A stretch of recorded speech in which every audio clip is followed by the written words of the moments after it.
Welcome, everyone. Today's episode, we have a very special guest, Kimberly Kingsley. She is a licensed counselor, author, and host of the High Vibrational Life podcast, which is fantastic. Kimberly is the founder of the Flow Lab, which is an employee wellness training company focused on helping people navigate these times with greater clarity and resilience. Her books include The Energy Cure, Portals of Peace, Modern Hippie, and Opening to Life. So welcome. We're so excited to have you with us, Kimberly. And you have put a lot of focus on how to live a high vibrational life. Share with us how you started on this journey and the benefits of living a high vibrational life. Thank you for having me. And thank you for that great intro question. I started, as many of us do, from a place of inner conflict. So, struggling as a 20-something, trying to figure out my place in this world and getting progressively constricted inside and anxious. And at that time, we weren't really talking about anxiety disorders.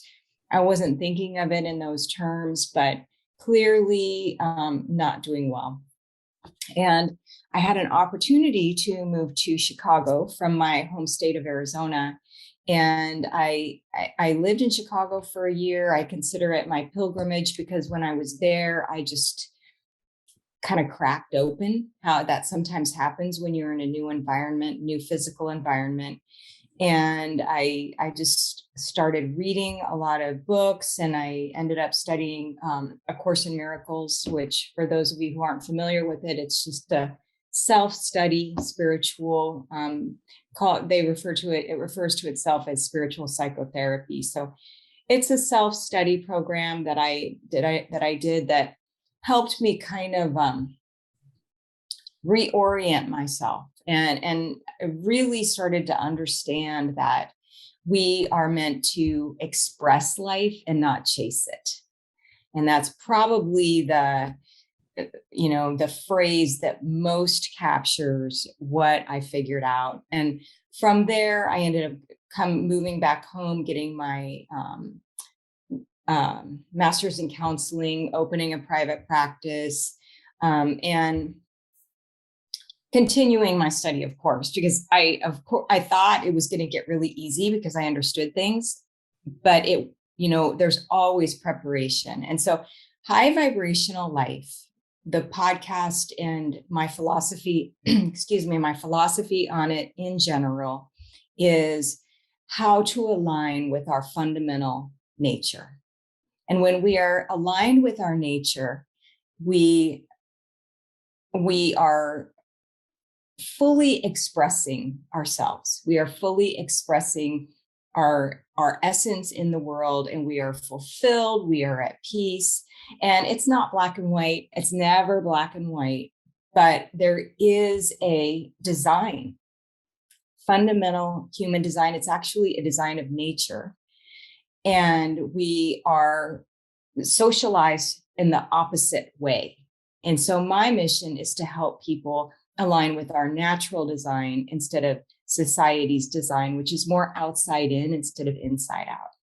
Okay, so when we say if we live at a higher frequency, our energy, our vibration, at that level, my understanding is we have more joy, we have more peace, we have more clarity, which so many of us are seeking. I mean, we are all looking for this place of peace, clarity, joy, and we're constantly balancing the ebbs and flows of our emotions, the ups and downs of our day-to-day challenges. So if that's our goal, what can we do to help that vibrational energy increase?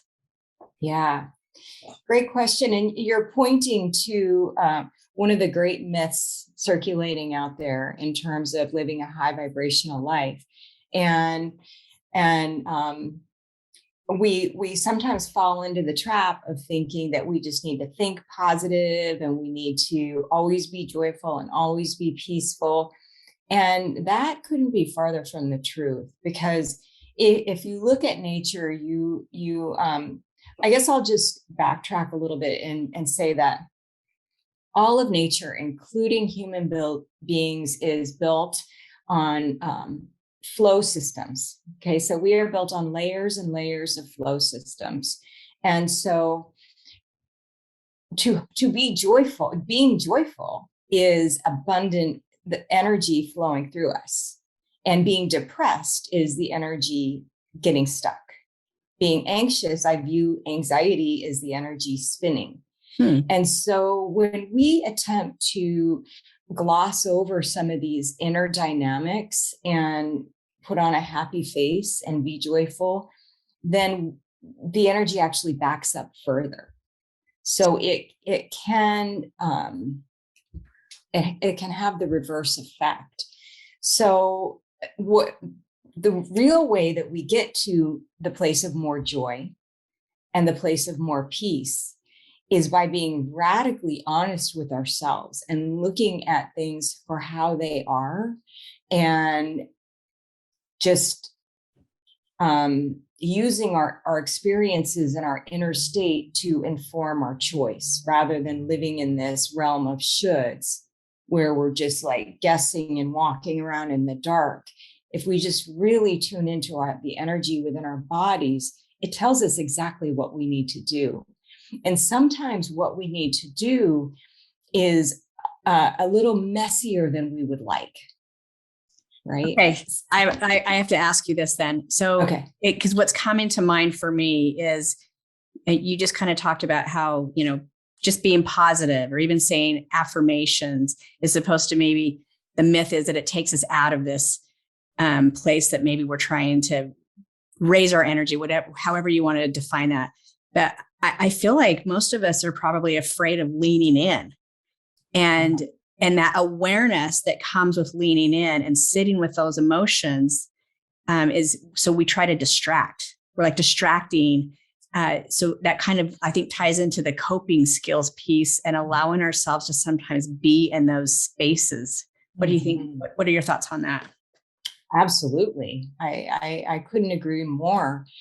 And if you think of, so I use all kinds of nature metaphors. If you've listened to my podcast, if you think of a river with a bunch of debris in it, we don't, in order to get through the debris, we have to be with it. So the river just kind of keeps flowing, and eventually the debris gets cleared out. So it's really important, actually, that we be with ourselves wherever we are. Sometimes I look at the addiction metaphor. So people who are, addiction is the extreme outside in consumption. So it's just, and many people who are addicted, they instinctively know that we're supposed to be really high vibrational and aligned with flow. And so they're like, it's not there, so I'm going to manufacture it. I'm going to figure this out. So I think, I really respect people who have been down, dealt with addiction, because I know that they instinctively are very wise. But the point is that if we don't look at the debris in front of us, if we don't feel what it is, it won't ever clear out. And there's so much neuroscience on this. This is, it's called bottom-up processing. So our bodies are constantly sending us information through the nervous system, and constantly, we're receiving things from our environment. We're inner and outer information is always coming to us from our bodies. And so when we get too caught up in, I should be joyful, I should be positive, I should present this way, we're actually being adversaries to our bodies and sending ourselves more into fight or flight mode than if we just relax into the whatever that emotion or messy experience is and go through it that way from the inside out. Does that make sense? Well, I love that. And Cristie, you bring up a good point. And we talk about leaning in, and it sounds easier than it is sometimes to do it. So I guess I would ask Kimberly, what are the steps that you take if you're not somebody who has practiced that, or you try to bury it, it'll go away. And then I'm just going to move on. And I think it's so powerful what you're saying, because if we listen to our bodies, which it's a learning process, I think, it does tell us a lot. But what are our practices? What can we do to learn even how to make that happen? Well, there's 4 steps to this process, and 4 steps to aligning with our nature. And when we align with our nature, we are aligned with the process of flow. So the first step is presence. And, there are many, many practices that we can do to facilitate presence. Some people prefer mindful meditation. Some people prefer walking in nature. Some people like to garden. Some people like to do art. So it just that's what I love about this, is that we can really individualize our own wellness. So practicing presence is the first thing. And so I would challenge anybody right now to, if you tune in and just let go, like Cristie said, let go of the distractions for a minute and tune into the body, you'll get a sense of what it is that's happening and what you need. And so presence is the first step. And the second step is integration or integrity. So I like to view integrity as an organic a principle of biology. So integrity simply means that we're integrated. So when we're present, we perceive things. And then sometimes even then we'll say, oh yeah, no, I'm good. And then pick up our phone, or, go get a snack, or sometimes we'll jump right in front of the integration process. So a good practice with integration is something that is something called recapitulation, where every time you get a little break, you just kind of recap your day so far, or your last 15 minutes. So sometimes I'll get off this call and I'll recap it. I'll process it. Because the way we want to live, the way that's most high vibrational and most aligned with our nature, is to live in real time. So real time information and energy comes up, we digest it, we transform it, and we express. So it's this real time system where we're being nourished at the same time we're nourishing our environment through our authentic self-expression. I love that. Live in real time. Yeah. Did you have more to add to that? I feel like there was more. Yes. Well, I mean, there's always more, but I guess, I did want to say that unfortunately, the majority of people have such a big, heavy stress backlog that living in real time is kind of, for the short term, painful. And so that is why we distract ourselves. That is why we try to escape, because it's kind of overwhelming, all we have to process. Stress builds up. Oh, that's for sure. I think everybody can relate to that. Mm-hmm. Did you have anything else to add to that before I have something? I have so many questions, but I have something else I wanted to ask. Yeah, no, it's just trust. I'll just keep saying, trust whoever's listening, trust yourself and be with yourself. And we are wired to heal. So you'll organically transform over time to the point where you're living in real time. Wow. We talked when we originally met, and we took several notes, and Cristie and I have been so excited to have you on. We talked about mental patterns that suck the life out of us. Yeah. And are there warning signs for us to make sure if we get stuck in a mental pattern, and how do we know? How do we recognize that?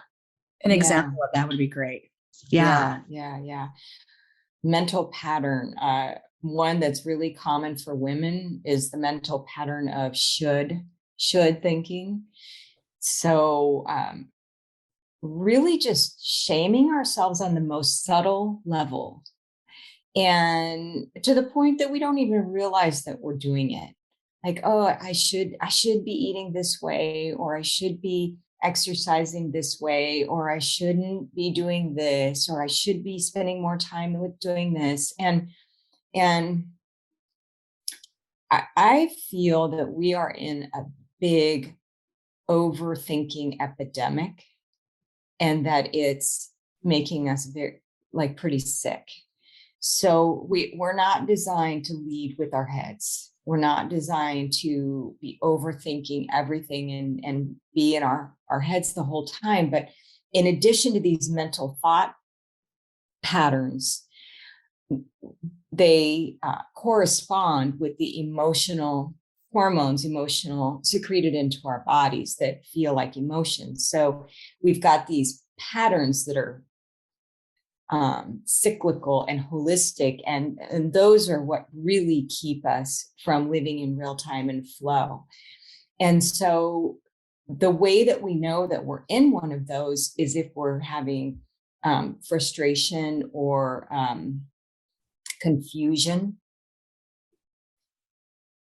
all the negative emotions that persist. I'm not talking about organic sadness or anxiety because you've got something big coming up, or grief. I'm not talking about organic, healthy emotions. I'm talking about persistent frustration or persistent confusion or persistent anxiety. That's when you know that you're living in these patterns, and we all have them. And so again, the process is always the same. That's what's so simple about this. We always just, once we realize this and say, okay, I want to live in alignment with my natural design, we just come back to the present. We come back to presence. We come back to integrating what we receive in the present moment. And from there, the third step is transforming that raw energy and information, right? So from there, if we take the time to integrate what we receive, we automatically know what we need to do to transform it. Everyone does. Yeah, I agree with that. Yeah. So you talk about where we can have that, I guess, where our energy gets blocked, and we can help the higher level or higher frequency when that energy is flowing. And you gave us some tools on, what we can start with, what that would look like. And I recall you mentioning in our other conversation about dropping down into our midbrain. What does that mean, and where does that come into play? Yeah. Well, the midbrain is where we regulate our body systems, the parasympathetic and the sympathetic nervous system. So a lot of times we spend a lot of time in our frontal lobe, and what happens with that is that when our body's trying to process and discharge energy, as we were talking about earlier, this spinning in the frontal lobe, it prevents that from happening. So if we can drop down, even if we can drop our energy and awareness down into our bodies, great. If not, sometimes it's enough just to go deeper into the brain.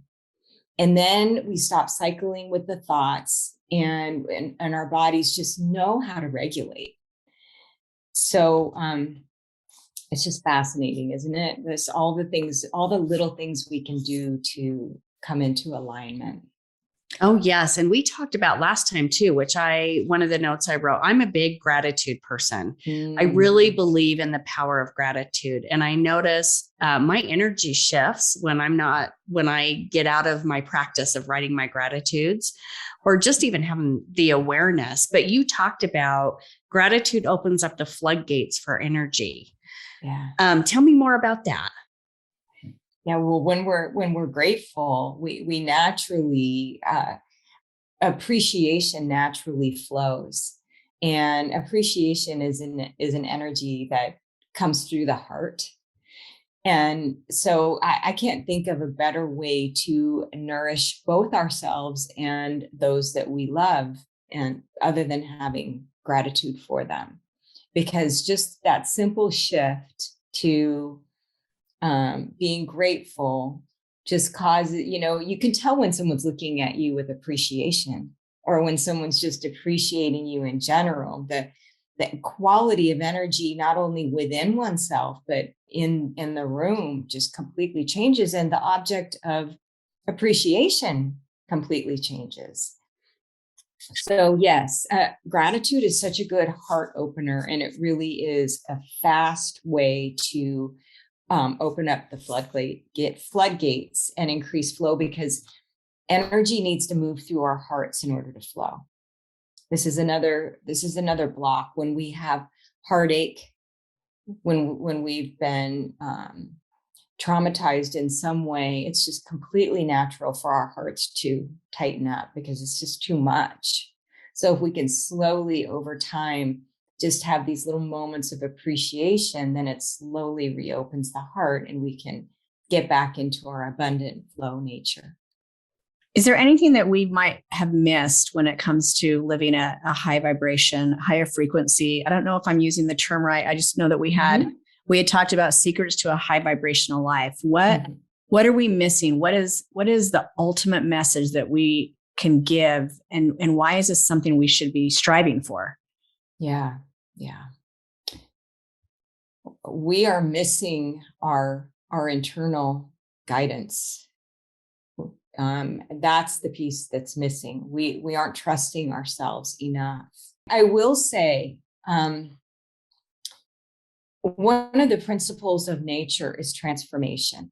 And so right now, I'm very focused on how society teaches us the very opposite of the way we're designed. So society's rules and nature's rules are completely in opposition. So society encourages us to preserve things, preserve systems. We see this all over now in the world. All these systems are at their breaking point, because we've been trying to preserve profit models. We've been trying to preserve, all these different systems that have needed to transform a long time ago. So I think, if anything, what we're missing is trusting ourselves and knowing that part of nature is change. And so when we have this little whisper saying, you need to do this, and if you make a few waves and rock the boat in the process, good for you. Good for you, because it's the person that has enough courage to do what they know is right, regardless of the outcome. That's the person who's going to be living a high vibrational life. And that is not easy to do. That's why that's why we preserve things, because we don't want others to get mad at us. We don't want to, make a family member upset. We don't want to lose a job. But this is honestly the time where, if we don't start trusting ourselves and do what we know is right, regardless of the outcome, then we ourselves will be forced to transform in a way that is not of our choosing. Does that make sense? I don't want to sound too harsh. But Kimberly, yes. No, I think it's beautiful. And I think what I'm taking from that is, living our true authentic selves. Yeah. But being in tune and aligned, as you said, with that, knowing what that is. Mm-hmm. And that is so much work to do. And, you think about, there's so much beauty in 50 and better, I think, because we really start to ask the tough questions. We really start to have this midlife awareness, as one of our other guests put it, and that, we don't want to keep doing it the way we've done it. Mm-hmm. We want, we find a lot of us at this time of our lives where we're saying, okay, how are we more aligned with who we are? Mm-hmm. How do I live at a higher vibrational frequency? Because I know when I am in that mindset, I'm happier. I feel better. I feel lighter.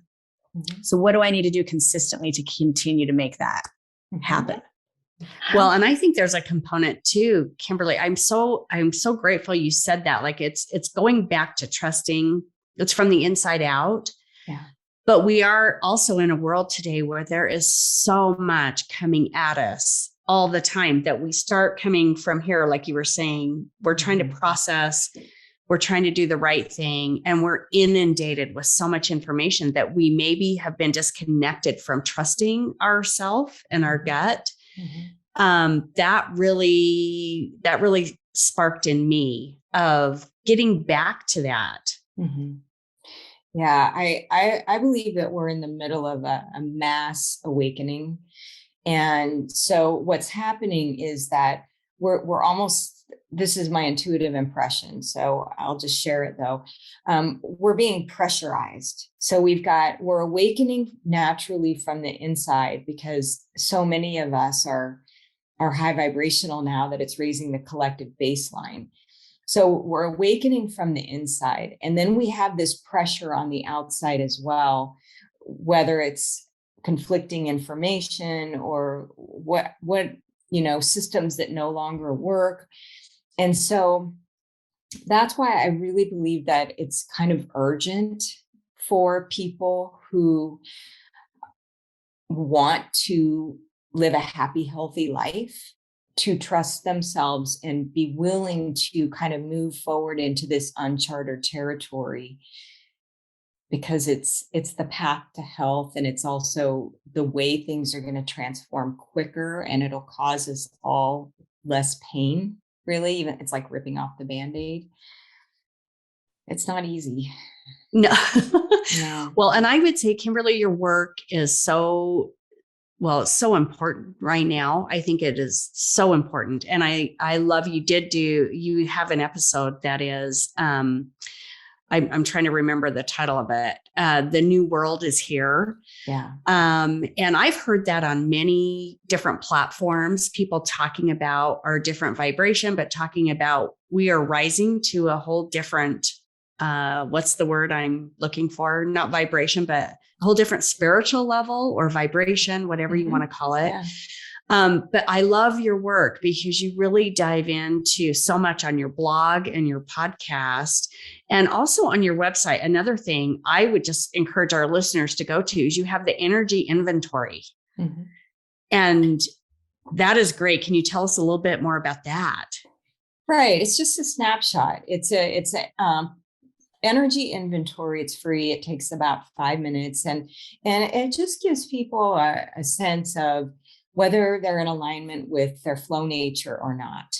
So depending on where you score and depending on how you answer the questions, you'll have some reflection of, oh, I need to do better at expressing my emotions, or I need to do better at spending more time in stillness, or I need to take some risks and really express my gifts. You kind of get a sense for where your flow is blocked. And I encourage people to go back and take it again and again, because the snapshot's going to change. Your score's going to change. Yeah. Well, I feel like we've touched on just a surface level of where we can all, have a little bit more curiosity what it means to live a higher vibrational life, and just kind of piqued some interest, I hope.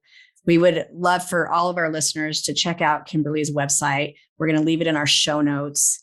We're going to make sure that everyone has the titles of your books, your podcast. Jump over to her podcast. She gives so much great information. But before we go, Kimberly, we love to ask this question to all of our guests. If you could write your 15-year-old self a letter, what would you tell her? Oh gosh, that's gonna just make me cry. That's a great question. And I did hear you ask someone else that. Yeah, I'm getting teary. See, I love it. I would say, gosh, the love that you feel is real. The love that you feel is real. And don't give up on it, and know that you'll figure things out. It'll be okay. Yeah, that's what I would say. Beautiful. That is beautiful. Thank you. Do you have anything you want to add? I felt like that was perfect. You did phenomenal. Oh no, I'm just this fountain of emotion these days. It's like I feel like my heart is so open that I really get all these intense waves. And I just want to thank you both for allowing me to just express what is I feel so important for people, and for allowing me to just show up as myself, and for all the good work that you're doing. Thank you for having me on.